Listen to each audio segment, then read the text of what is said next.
হিন্দুরা এই আজকের বেলডাঙ্গার ঘটনা দেখে শিক্ষা নিন। মোগলরা এখানে এসেছিল আমার মা বোনের ইজ্জত নেওয়ার জন্য।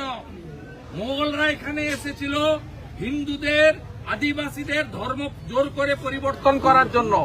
মোগলরা এখানে এসেছিল ফৈজাবাদের রাম জন্মভূমি সোমনাথ মন্দিরকে দখল করার জন্য। মোগলরা এখানে এসেছিল লক্ষ লক্ষ সনাতনীকে, হিন্দু রাজাদেরকে কেটে কুচিয়ে তাদের সম্পদ দখল করার জন্য। আজকে মমতার আমলে আরবি সংস্কৃতি, মোগল পাঠানদের সংস্কৃতি পশ্চিমবাংলায় বীজ পোতা হলো। বাবরের নাম নিয়ে আমাদের আপত্তি আছে। তো আজকে প্রমাণ হয়ে গেল মমতা ব্যানার্জি কত বড় দূষণবাজ, কত বড় হিন্দু বিরোধী, কত বড় ভারতীয় সংস্কৃতির বিরোধী। দেখুন, সাসপেন্ড তো করেছে, তাদের রাজনৈতিক বিষয়। উনি অনেকবার সাসপেন্ড হয়েছেন, অনেক দল ছেড়েছেন, অনেক দলে এসেছেন। আমি আজকে বলবো যে বাবরি মসজিদের নামে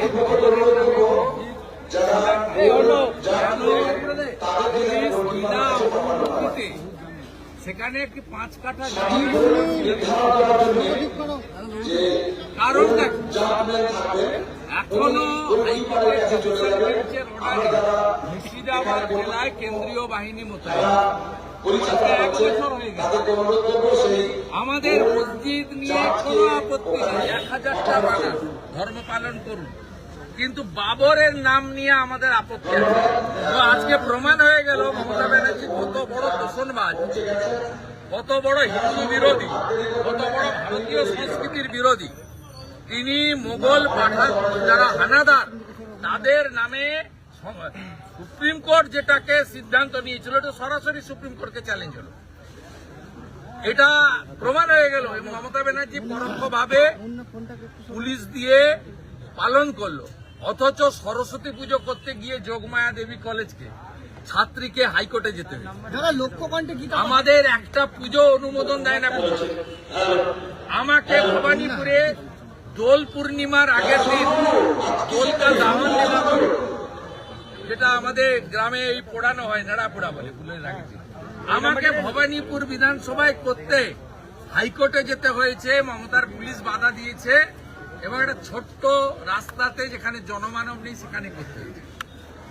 হিন্দু ধর্ম পালনের ক্ষেত্রে কোর্টে যেতে হয়, আর কোনো অনুমোদন লাগে না। হাজার হাজার লোককে জড়ো করে বাবরের নামে ধর্মীয় প্রতিষ্ঠান হয়, সেখানে কোনো অনুমোদন লাগে না।